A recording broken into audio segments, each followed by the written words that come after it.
Bismillahirrahmanirrahim.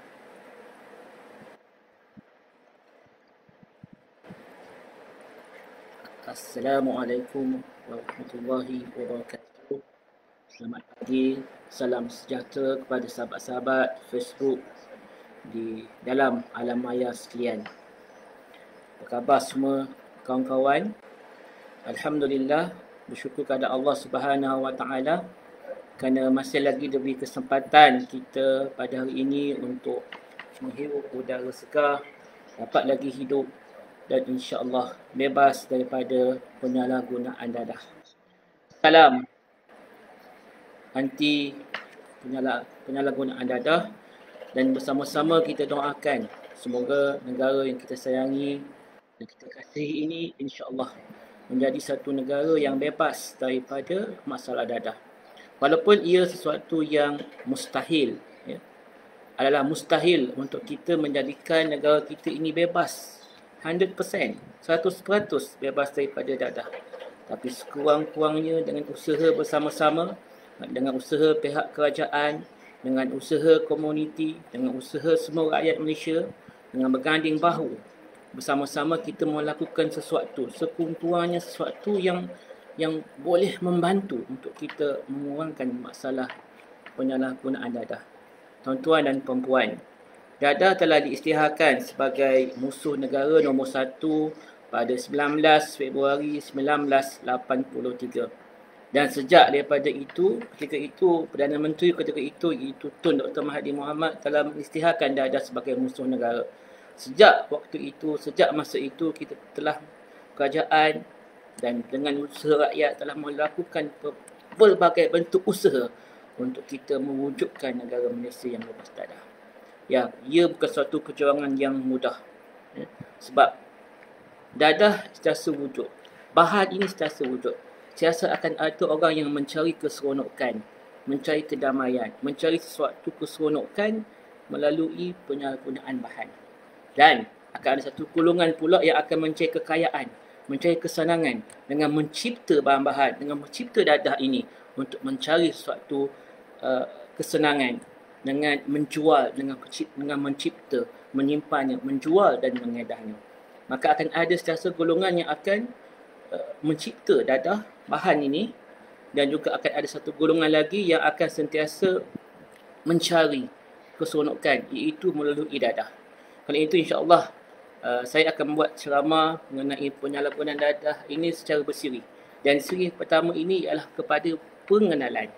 Dan sebab biasanya sebelum dilanda wabak COVID-19 ini, kami ini dalam dunia penyalahgunaan dadah ini, kami ini sentiasa berceramah di luar sana, ya. Ceramah mengenai penyalahgunaan dadah kepada komuniti, pelbagai bentuk pendidikan kepada komuniti. Jadi oleh kerana skrip yang ada dalam kepala ni kita tak nak hilang, kan, supaya kita akan sentiasa untuk memberi ilmu ini, insya-Allah saya akan berkongsi dalam Facebook saya mengenai penyalahgunaan dadah, supaya kita sama-sama, supaya masyarakat komuniti mempunyai kesedaran untuk kita sama-sama merasa tanggungjawab. Ini adalah satu amanah bersama. Ini adalah tanggungjawab bersama. Ini adalah satu tanggungjawab kita semua. Bukan hanya tanggungjawab pihak kerajaan. Bukan hanya kita katakan dadah, ini kerja kerajaan, ini kerja polis, ini kerja tidak. Ini adalah satu ini adalah semua. Sama ada anda ini adalah ahli komuniti, sama ada adalah ketua kampung, sama ada adalah jiran, ibu bapa, anak, golongan belia, JKK kampung, JKK pengurusi masjid, imam, tok imam, bila dan semuanya, kita semua ini mempunyai peranan yang cukup besar dalam untuk kita membentuk generasi, membentuk satu generasi, membentuk satu komuniti masyarakat yang insya-Allah bersama-sama mencegah, membuat pencegahan, mencegah, membasmi, mencegah, terlibat dengan pendidikan anak muda kita. Ya, mencegah ini, tuan-tuan dan perempuan, lebih mudah daripada merawat, lebih senang daripada merawat dan memulihkan penyakit dadah. Bukan senang untuk memulihkan penyakit dadah, bukan senang. Dan ada yang berjaya dalam pemulihan, ya, sebab tu kita katakan konsep pemulihan dadah ini adalah konsepnya adalah pemulihan sepanjang hayat. Sebab bukan mudah untuk pulih. Ada orang yang dah pulih daripada dadah, bebas, bersih daripada penagihan dadah, ya, dah dalam 30 tahun dan sebagainya, dah lama, tapi bila dia berlakunya lapse, sleep, relapse, ya, dia ada satu switch yang menyebabkan mereka terasa teringat, terkenang, rindu pada alam penagihan, mereka akan kembali sedikit demi sedikit. Mereka akan jatuh secara perlahan-lahan. Akhirnya mereka akan jatuh terus kembali kepada penagihan dadah. Ya, banyak benda bekas penagih dadah yang dah pulih ini sebenarnya, dan keliling dan kehidupan mereka ini, dan keliling kehidupan mereka ini sentiasa ada benda switch atau katakan satu benda yang boleh membuat mereka trigger kembali kepada penagihan. Kerana itu pemulihan itu bukan sesuatu yang senang, sesuatu yang susah. Sebab itu pemulihan konsep ini adalah sepanjang hayat. Bukan hanya setakat 2 tahun di pusat, bukan hanya setakat 2 tahun di pengawasan, tapi sepanjang hayat seseorang itu. Ya. Maknanya sepanjang lepas keluar pusat, kita ada pengawasan, dan akhirnya bila dah habis pengawasan, bukan hanya setakat itu saja. Maknanya pemulihan mereka itu adalah sepanjang hayat mereka. Maka menjadi tanggungjawab kita lah, ahli keluarga, ketua komuniti, dan kita lah untuk sama-sama mencegah. Sebab itu mencegah itu lebih baik. Mencegah anak-anak kita, mencegah daripada mencegah anak kita, golongan belia, golongan muda yang kita ada di kawasan kita ni, mencegah anak muda kita ni daripada terlibat dengan penyalahgunaan dadah. Dan itu pencegahan ini adalah amat penting. Sebab tu pencegahan ini adalah sesuatu perkara yang kita mesti laksanakan. Ya. Okey. Pengenalan kepada penyalahgunaan dadah. Apa itu dadah sebenarnya, tuan-tuan dan puan-puan, sahabat-sahabat saya di luar sana? Apa itu dadah? Ya. Orang kata, apa itu dadah? Ya. Dadah. Apa itu dadah? Dadah adalah bahan kimia. Ya, ingat ya. Dadah adalah bahan kimia psikoaktif. Dadah adalah bahan kimia psikoaktif. Apa maksud psikoaktif ni? Iaitu psiko yang boleh beri kesan kepada otak kita. Sebab itu dipanggil bahan kimia psikoaktif. Sama ada bahan kimia ini adalah secara semula jadi, iaitu daripada unsur tumbuhan, daripada unsur alam ini. Itu semula jadi. Daripada pokok popi, daripada pokok ganja, ataupun nama saintifik dia cannabis sativa, cannabis, ataupun daripada pokok koka dan sebagainya. Ini adalah dadah yang semula jadi, ataupun dadah daripada buatan manusia. Yang manusia ni kita panggil dia dadah sintetik. Dadah sintetik ni buatan manusia. Okay? Kita buat bahan kimia, kita kumpul bahan kimia, kita beli bahan kimia dan sebagainya. Kita ada makmal haram di rumah. Sudah ada buat satu makmal haram di rumah, dan dia beli bahan-bahan kimia ini. Bahan kimia ini kita boleh, tuan-tuan dan puan, macam-macam bahan kimia yang menghakis. Bahan kimia sebenarnya yang amat berbahaya. Bahan kimia yang boleh dipolehi seperti peluntur dan seperti dia, kalau kita baca tu dia punya tu, ada banyak jenis bahan kimia yang sebenarnya boleh dipolehi, boleh dibeli.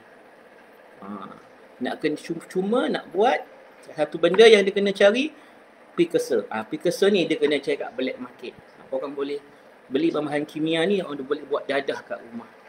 Saya buka dalam internet, saya pernah Google how to make methamphetamine. How to make. Macam mana nak buat methamphetamine. Memang cukup senang, cukup mudah. Dalam YouTube tu dia ada 2, 3, 4 cara nak buat. Cara senang, cara mudah, ataupun cara yang macam susah dan sebagainya. Janji ada alat dia, ada bahan-bahan dia cukup, ada precursor dia, ada dia punya seperti, kalau kita dalam lab lah, ada dia punya bahan-bahan seperti dalam lab tu. Cukup senang nak buat batu ni. Ataupun batu ni, tuan-tuan dan puan-puan, nama sebenarnya adalah methamphetamine.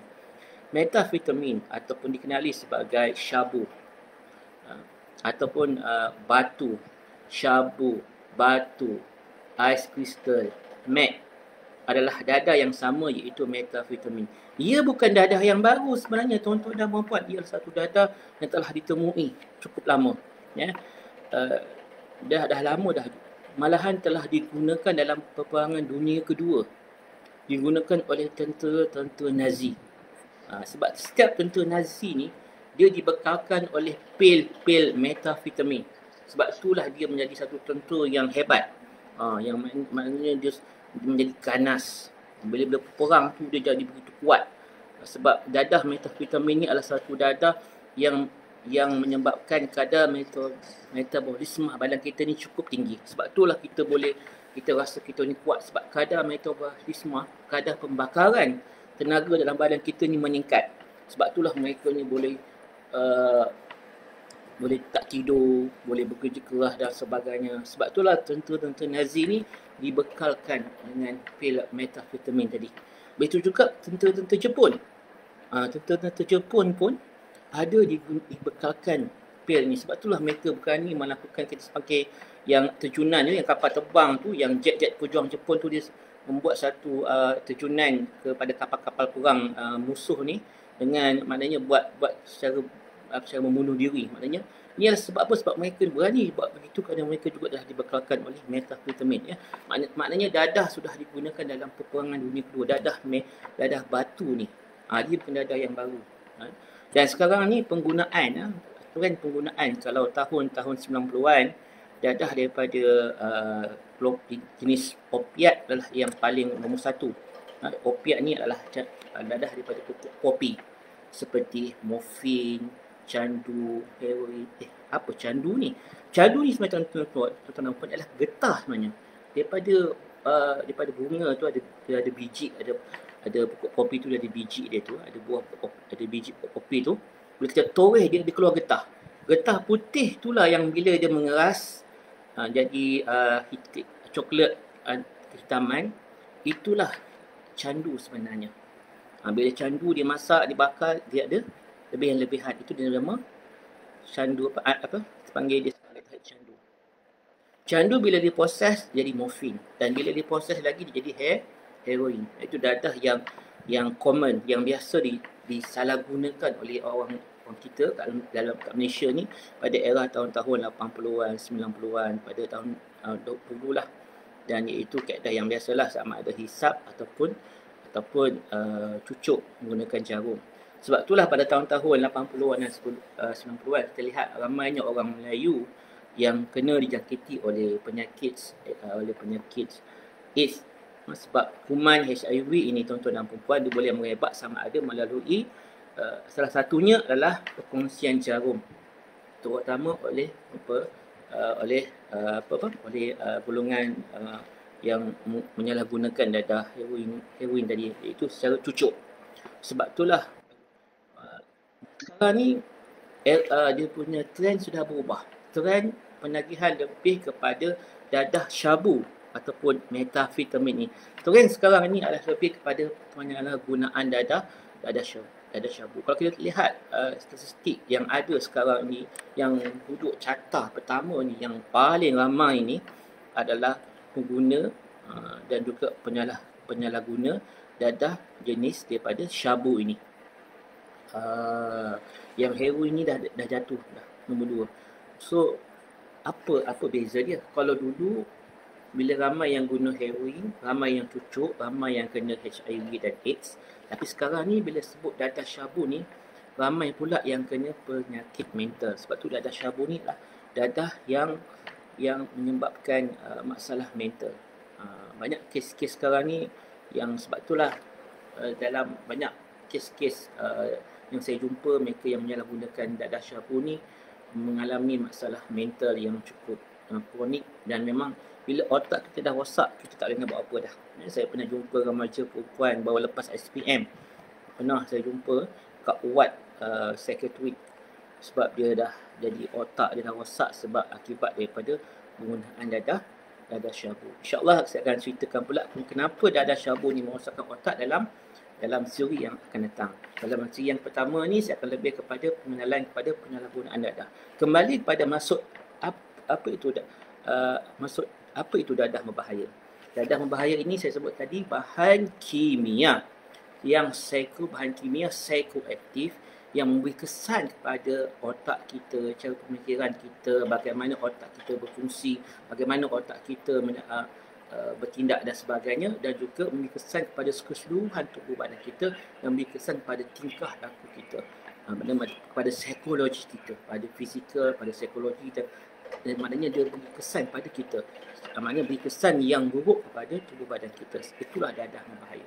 Dan kalau ikut akta dadah berbahaya 1952, apa itu dadah berbahaya? Maknanya apa-apa bahan yang ada tersenarai dalam jadual pertama Akta Dadah Berbahaya 1952. Jadi kalau bahan-bahan ni tak ada dalam jadual pertama Akta Dadah Berbahaya 1952, maka kita tak boleh katakan ia adalah dadah. Kita hanya katakan ia adalah bahan. Sebab tu dalam istilah sekarang kita ada katakan penyalahgunaan dadah dan bahan. Bahan ini merujuk kepada benda-benda baru, benda-benda yang baru dicipta oleh manusia, dan ia tiada lagi dalam jadual pertama. Kerana itulah kita kena ada akta dadah ni kena sentiasa di-update, kena ada gubalan melalui parlimen. Maknanya jadual pertama tu kadang-kadang kena dimasukkan, ditambah benda-benda baru ni. Okey. Bila benda-benda baru yang wujud ni dia tak ada dalam jadual, kita tak sebut dia dadah, kita sebut dia bahan.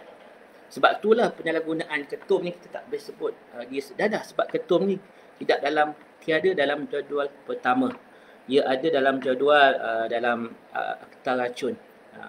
Sebab tu bila banyak soalan bila kita berceramah dengan komuniti, bila orang ceramah kenapa ketum ni tak boleh ambil tindakan dan sebagainya, kita katakan ketum dia ambil tindakan di bawah akta racun.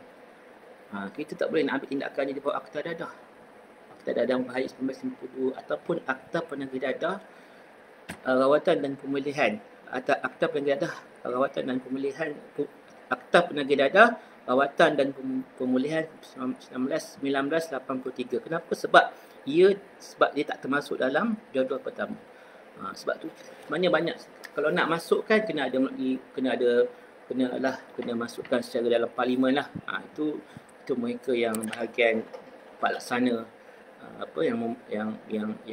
bahagian yang membuat undang-undang pula untuk mengubalnya. Tapi setakat ni ketum tidak termasuk lagi. Ataupun sebab itulah bila bahan-bahan baru ni, benda-benda baru ni dicipta dan sebagainya, kita tak boleh nak ambil tindakan. Antara benda yang tak boleh nak ambil tindakan juga adalah penyalahgunaan GAM. Itu satu isu tadakta dan sebagainya. Okey. Kembali pada isu tadi, iaitu istilah tadi, dadah berbahaya adalah apa bahan kimia. Dadah adalah bahan kimia psikoaktif. Kita kena ingat psikoaktif tadi yang beri kesan kepada bagaimana tubuh badan kita. Sebab dadah ni tuan-tuan dan puan-puan, kenapa dadah ni boleh masuk tubuh badan kita? Kenapa dadah ni boleh beri kesan kepada kita? Kenapa agaknya? Tuan-tuan dan puan-puan, dadah ni tak ada sama ada secara semula jadi ataupun buatan manusia ni, secara molekul dia. Secara molekul dia sama seperti bahan kimia, molekul dia bentuk sama seperti bahan kimia yang ada dalam badan kita. Sebab tu dalam badan kita ni wujud dia reseptor yang reseptor opiat dan sebagainya. Reseptor yang boleh menerima dadah ni. Sebab dadah ni dia bentuk macam molekul dalam badan kita. Sebab tu dadah ni tuan-tuan, dia masuk dalam, tak ada sama ada dia hisap ke, sama ada dia telan ke, makan ke, sama ada dia cucuk ke, apa yang dia akan ke matlamat, dia akan ke darah. Bila sampai ke darah, masuk ke darah, dia akan ke mana? Ke otak. Sebab itulah kalau cucuk dia cepat, dia punya rasa haid. Kenapa? Sebab dia terus kepada darah. Itu cucuk. Sebab tu hisap dia ambil masa sikit daripada cucuk. Kerana hisap ni akan masuk dalam kita punya paru-paru, akan daripada situlah proses tu, dadah tu akan meresap ke dalam darah melalui paru-paru. Mengambil masa. Nak jalan ke otak mengambil masa. Sebab tu cucuk antara, bila cucuk dadah ni adalah antara cara yang nak cepat. Sebab tu heroin popular dengan cucuk sebab dia nak cepat. Ya. Okey. Bila sebut dadah ni, akhirnya dadah ni bila dia masuk ke dalam darah kita akan mengalir bawa dadah ni ke otak. Akhirnya dadah ni dapat melepasi. Sebenarnya otak kita ni dilapisi oleh satu mekanisme, oleh satu lapisan yang melindungi daripada benda-benda asing daripada masuk kepada otak kita ni. Bila dia melindungi otak kita ni, rupanya dadah ni sebab bentuknya dari segi molekul dia ni sama macam bahan kimia yang sumber jadi wujud dalam badan kita, yang dihasilkan oleh badan kita. Oleh kerana sama, sebab maka lapisan pertahanan yang melindungi otak kita ni dibenarkan dadah ni masuk. Hanya bila dadah ni masuk dalam otak kita, dadah beri kesan kepada kita punya sel-sel otak kita, neuron-neuron ni. Sebab itulah antara kesan pada otak kita ni sama ada dia meningkatkan pengeluaran dopamin ataupun dia merendahkan dopamin. Dia memberi kesan yang besar. Sebab itulah dia beri kesan kepada otak kita. Sebab memberi kesan kepada bagaimana otak kita berfungsi. Okey, itu adalah pengenalan pada penyalahgunaan dadah. Okey, itu adalah dadah. Dan dadah ni tuan-tuan dan perempuan sesuatu benda yang kita sebut tadi dalam awal ceramah saya tadi, bahawa mereka yang terlibat dengan penyalahgunaan dadah ni bukan senang nak berhenti. Sebab mereka yang terlibat dengan penyalahgunaan dadah ni walaupun pernah sekejap, walaupun pernah lah dalam tempoh yang pendek, tapi dia punya memori tu akan tersimpan cukup lama. Sebab itulah mereka yang sudah pulih, contohnya keluar daripada pusat pemulihan penagihan dadah. Bila mereka keluar daripada pusat pemulihan ni, sebenarnya mereka ni dah bebas dah. Badan mereka ni dah bebas daripada ketagihan. Badan mereka dah tak perlukan dadah. Mereka dah tak rasa, badan mereka dah tak rasa sakit dah. Badan mereka dah bebas. Tapi apa yang berlaku adalah rasa rindu tadi. Bila mereka keluar daripada pusat, mereka nampak lah, mereka jumpa, maknanya mereka nampak kawasan atau tempat yang mereka pernah jadikan port. Mereka akan rasa rindu, teramat sangat rindu pada zaman tersebut. Nampaklah, balik sampai rumah, nampak jumpalah motor-motor. Dia akan kenangan rindu tu terlalu kuat. Dia akan rasa rindu yang amat kuat. Dia rasa rindu. Dia akan rasa rindu kepada penagihan dadah tu. Dia nampak kawan-kawan dia yang lama masih di kampung, yang pernah hisap bersama-sama, dia akan rasa rindu. Rindu terlalu kuat. Seperti mana dia rindu pada terlalu rindu dia. Sebab ingatan dia pada dadah ni sebenarnya adalah, kita katakan, rindu secara romantiknya. Macam orang bercinta. Sebab tu dia rasa rindu kepada dadah ni secara macam romantiknya, macam orang bercinta. Dia macam tu tuan-tuan. Sebab itulah kenapa orang yang dah pulih, dah bebas, akhirnya dia keluar daripada pusat, dia kembali jatuh, kembali kepada penagihan. Sebab faktor yang saya sebut tadi, terlalu rindu yang amat kuat. Kerana itulah mereka ni kena ada sokongan yang daripada komuniti, kena ada sokongan yang kuat daripada keluarga, sokongan kuat daripada komuniti. Bila mereka balik daripada keluar pusat, kita kena sambut mereka, kita kena beri motivasi kepada mereka, kita kena bantu mereka, kita kena beri sokongan kepada mereka. Maknanya, jangan ketepikan golongan-golongan yang keluar daripada pusat pemulihan ni. Bila mereka ni diketepikan oleh masyarakat, diketepikan oleh komuniti, akhirnya ke mana mereka akan pergi? Mereka akan kembali kepada penagihan dadah. Sebab bila mereka keluar pusat, maklumlah, mereka bila komuniti akan ada satu persepsi lama. Sebab mereka ni dulu pernah mencuri, pernah merompak, buat pelbagai jenayah dan sebagainya. Jadi persepsi komuniti, persepsi masyarakat ni masih lagi negatif. Dan dikatakan dia akan kembali menagih semula. Orang katalah dia ni akan habislah puyuk belanga rumah dan sebagainya. Sebab itulah mereka ini akan senang kembali kepada alam penagihan tadi. Sebab itulah rindu yang amat kuat ni. Ia bukan sesuatu yang mudah. Okay. Sebab itulah mereka yang menyalahgunakan dadah ini, di tempoh awal kita mungkin panggil dia sebagai pengguna. Pengguna ni, bila sebab pengguna ni, mereka yang masih boleh kawal lagi. Mungkin dia guna dalam seminggu sekali. Dia boleh kawal mungkin dalam sebulan sekali. Atau maknanya dia boleh kawal penggunaan dadah ni dalam keadaan berkala. Ini peringkat awal, peringkat mula-mula, pengguna. Ini dia katakan pengguna. Tetapi bila mereka dah menggunakan dia berulang kali, bila badan kita sudah bertoleransi. Sebab tuan-tuan dan perempuan, bila orang menggunakan dadah kali pertama, saya sebut tadi, dia beri kesan pada otak kita. Seperti dadah syabu ni, dia meningkatkan kadar dopamin ini 8 kali ganda daripada normal, daripada biasa. Maknanya dopamin daripada jumlah biasa ni, sebab tu lah dia rasa seronok dia lain, rasa hard dia ada lain semacam, tak macam biasa. Seronok dia tu lain daripada daripada yang lain. Sebab itulah mereka akan ada rasa hendak semula hendak mencuba dia. Peringkat awal mereka boleh kawal.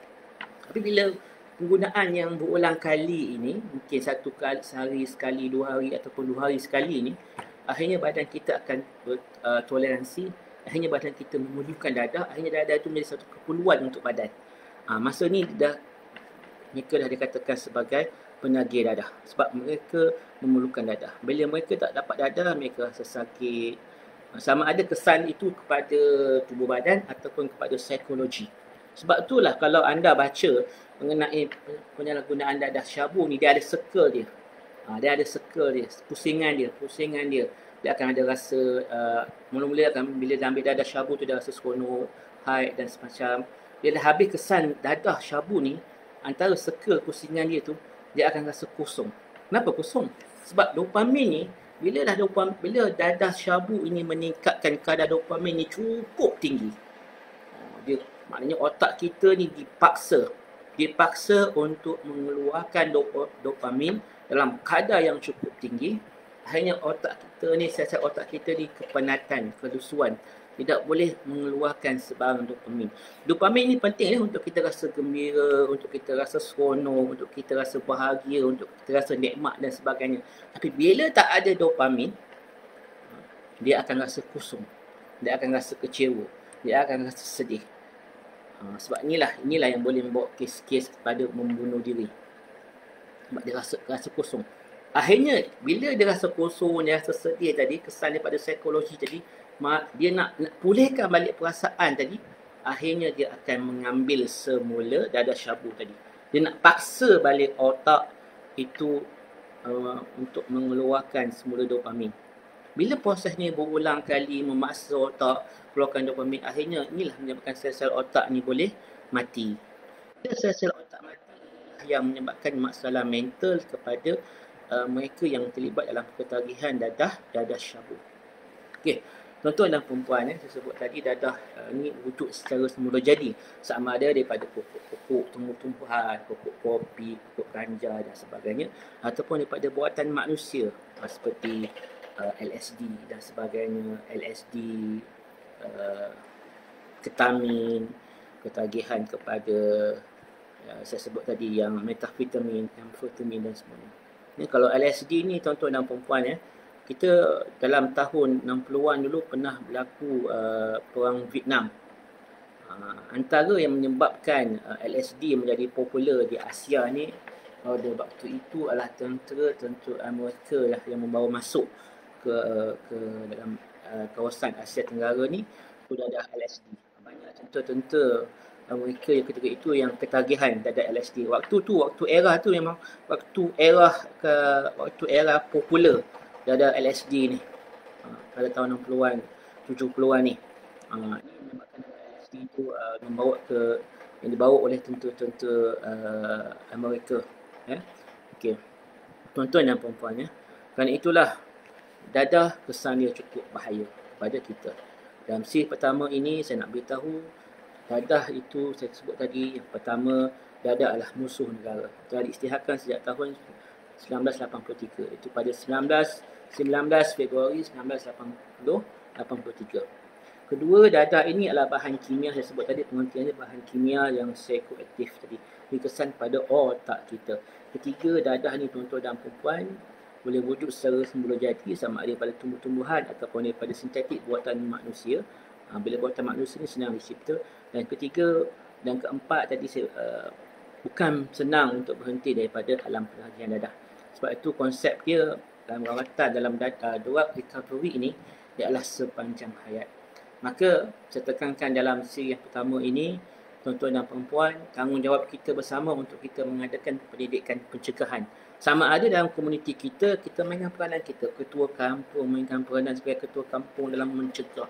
Tok Imam, ahli KKK-nya, pengurusi NGO-nya, pengurusi KRT-nya, pengurusi belianya, ahli-ahli belianya, bila anak-anak remajanya, kaum-kaum ibu, kaum-kaum bapa, anak-anak kawasan kita, semua berganding bahu. Sekurang kita buat sesuatu. Tak perlukan program besar-besaran, tak perlu buat program besar-besar, nak buat program 1 minggu, tak. Kita hanya boleh, kita mungkin bila kita berkumpul di rumah kita, anak saudara kita dan sebagainya, tapi dalam zaman COVID ini tak boleh nak berkumpul, tapi sekurang-kurangnya mungkin kita boleh berkongsi di WhatsApp. Tapi kalau lah nanti lepas COVID kita ada berkumpul dan sebagainya, kita masukkan mesej kesedaran mengenai penyalahgunaan dadah. So, kita beri peringatan kepada anak-anak muda kita. Saya rasa selain pada mesej juga, saya rasalah peka dengan perubahan tingkah laku anak kita. Saya selalu cerita pada pelajar-pelajar sekolah bila saya lebih peluang berceramah. Sebab apa yang berlaku, sebab banyak kes-kes pelajar sekolah yang kami tangkap ni, bila kami tangkap pelajar sekolah ni yang terlibat dengan dadah, kami siasat. Apa puncanya mereka terlibat dengan dadah? Rupanya mereka yang menjual dadah ni, tuan-tuan dan puan-puan, mereka yang menjual dadah ni, golongan penjual dadah ni, mereka ni mensasarkan pelajar sekolah.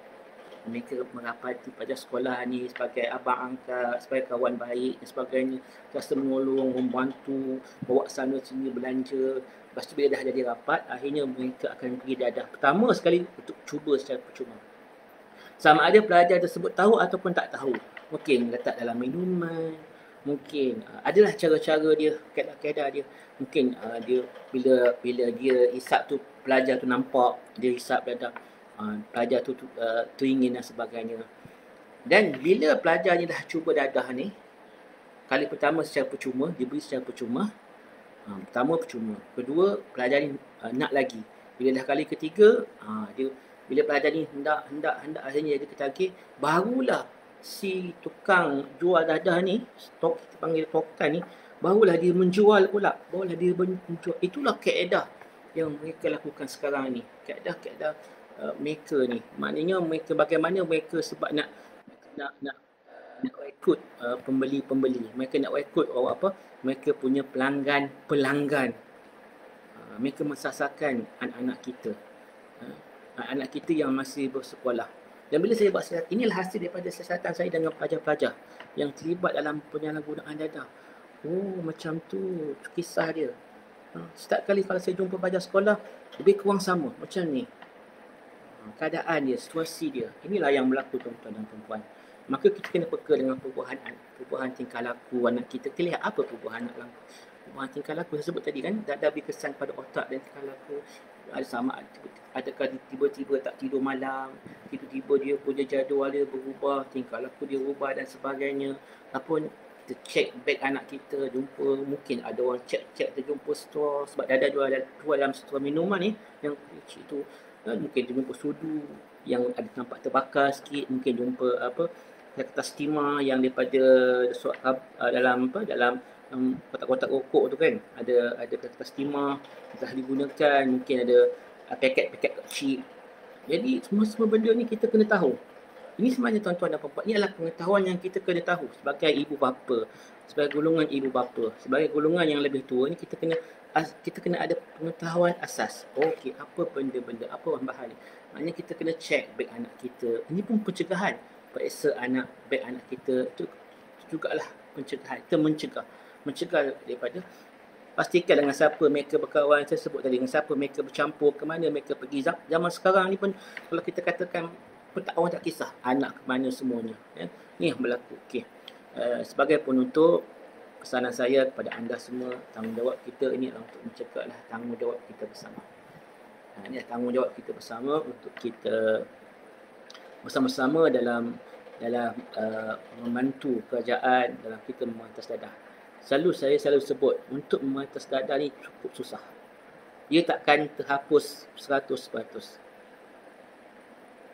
Dia tak akan terhapus, dia tak akan wujud sifar dadah. Dia akan wujud mungkin sifar 0.0000 something lah. Tapi nak jadikan 0 penagih dadah tu satu benda yang mustahil. Kenapa? Sebab manusia itu akan sentiasa mencari keseronokan. Maka antaranya adalah melalui penyalahgunaan dadah dan bahan. Dan kedua adalah sentiasa golongan yang hendak kaya. tamak haula. Dan golongan ni pula yang akan mencipta dadah dan bahan-bahan yang menghayakan. Jadi kerana itulah tuan-tuan dan puan-puan, dan cukup untuk C yang pertama. Saya tak ada skrip untuk ceramah saya ni. Saya orang kata pakai apa yang saya ingat. Bila kita ceramah ni, kita tak pakai skrip. Kita ceramah apa yang kita ingat je. Dan maknanya kita ceramah, kita skrip dah ada dalam kepala otak kita lah. InsyaAllah saya akan jika ada soalan untuk siri kedua dan siri ketiga, anda boleh ikutilah siri-siri saya yang seterusnya. Dan saya akan mungkin jika ada soalan, saya akan jawab dan insyaAllah. Sebab dadah adalah musuh kita, maka lebih baik cegah. InsyaAllah. Sekian. Wabillahi taufiq wal hidayah. Assalamualaikum warahmatullahi wabarakatuh.